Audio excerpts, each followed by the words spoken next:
Merhabalar kıymetli izleyicilerim ve takipçilerim. Binnur'un Mutfağı kanalıma ve mutfağıma hoş geldiniz. Bugün sizler için mis kokulu anne kurabiyesi hazırladım. İçerisine portakal kabuğu ve portakal suyu koymuş olduğum bu kurabiyeye bayılacaksınız. Üstelik yapımı da oldukça kolay.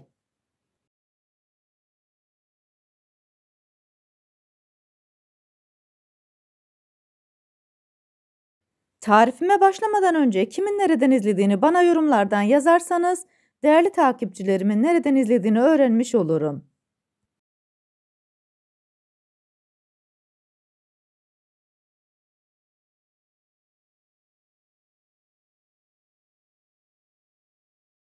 Sizleri daha fazla bekletmeden bu leziz kurabiyenin tarifine geçiyorum. Herkese iyi seyirler.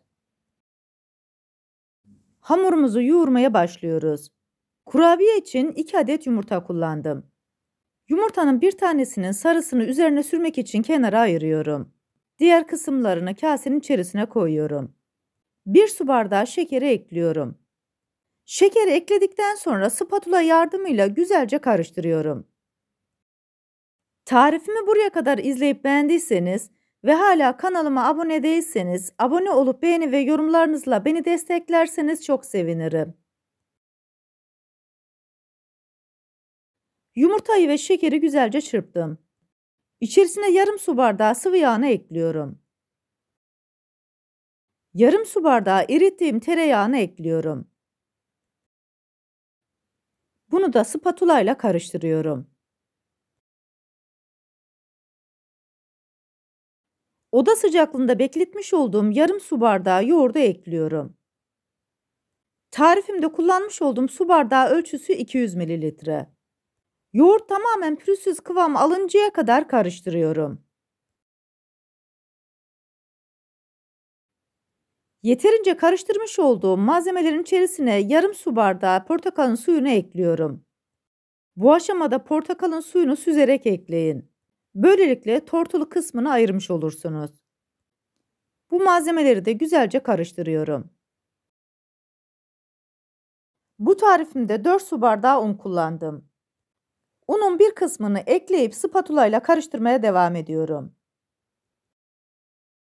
Bu kurabiyenin lezzetine, kokusuna ve dokusuna bayılacaksınız. Tarifimde kullanmış olduğum bütün malzemeleri videomun altındaki açıklama kısmında ölçüleriyle birlikte paylaşıyor olacağım.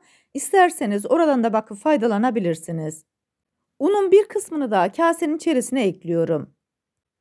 1 paket vanilya, 1 paket kabartma tozu, 1 çay kaşığı karbonatı ekliyorum. 1 adet portakalın turuncu kısımlarını rendeledim. Bunu da hamurun içerisine ekliyorum. Daha sonra spatulayı hamurun içerisinden çıkartıyorum. Bu aşamada dikkat etmeniz gereken konu portakalların beyaz kısmını kesinlikle rendelemeyin. Aksi halde kurabiyelerinizde acılık olur. Sadece turuncu kısımlarını rendelemeye özen gösterin. Unun kalan kısmını da koyduktan sonra hamurumu yoğurmaya devam ediyorum.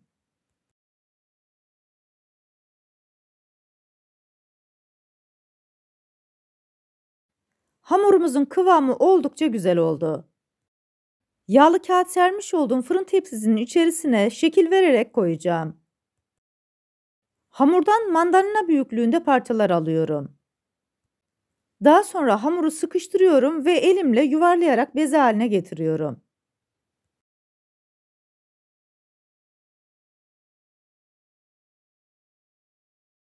Bu arada tarifimi buraya kadar izleyip beğendiyseniz sosyal medya hesaplarınızdan arkadaşlarınızla paylaşarak bana destek olursanız çok sevinirim. Ayrıca kanalımda birbirinden güzel diğer tariflerim var.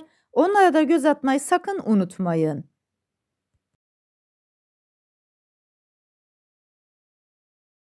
Ben kurabiyelere şekil verdikten sonra pirinç fındığa buladım.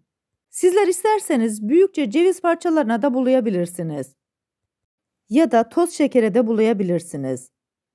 Bu tamamen sizin damak zevkinize kalmış.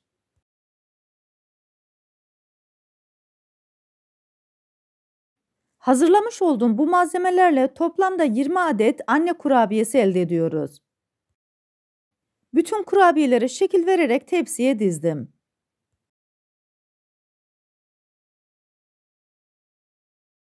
Daha önceden ayırmış olduğumuz yumurta sarısının içerisine birkaç damla sütten koyuyorum. Böylelikle yumurta sarımızı biraz açmış oluyoruz. Daha sonra kurabiyelerin üzerine bunu sürüyorum.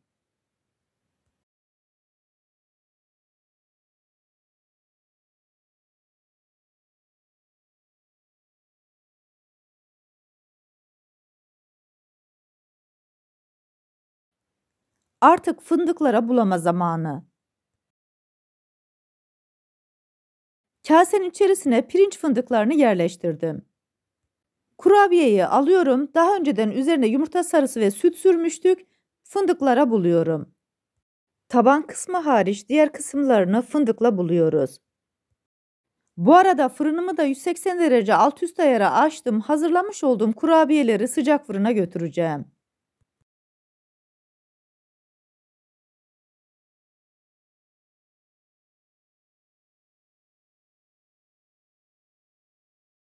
Kurabiyelerimiz hazır, sıcak fırına götürüyoruz.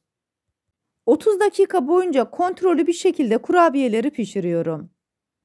30 dakikanın sonunda anne kurabiyelerimiz hazır. Her tarafı mis gibi kokular sardı. Tepsiden çıkartıyoruz ve iyice soğuması için servis tabağına alıyoruz. Tarifimdeki tüm püf noktaları detaylı bir şekilde sizlere anlatmaya çalıştım.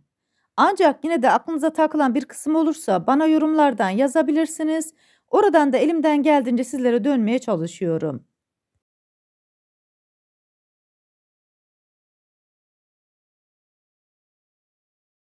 Hazırlamış olduğum portakallı anne kurabiyesinin sizlere bir de iç dokusunu göstermek istiyorum. Yumuşacık dokusuyla içerisine koymuş olduğumuz portakalla gerçekten çok lezzetli oldu. Çocuklarınızın unutamayacağı ve hiçbir zaman aklından çıkartamayacağı çok lezzetli anne kurabiyeleri elde ettik. Bu leziz anne kurabiyesini yapıp deneyecek olan herkese şimdiden afiyet olsun. Bir tarifimizin daha sonuna geldik. Videomu izlediğiniz için teşekkür ederim. Bana destek olmak için tarifimi beğendiyseniz beğenmeyi, abone değilseniz abone olmayı, yeni tariflerimi izlemek için bildirim zilini açmayı, tariflerimi sevdiklerinizle paylaşmayı unutmayın. Her şeyin gönlünüzce olması dileğiyle, hoşça kalın, afiyetle kalın, Allah'a emanet olun.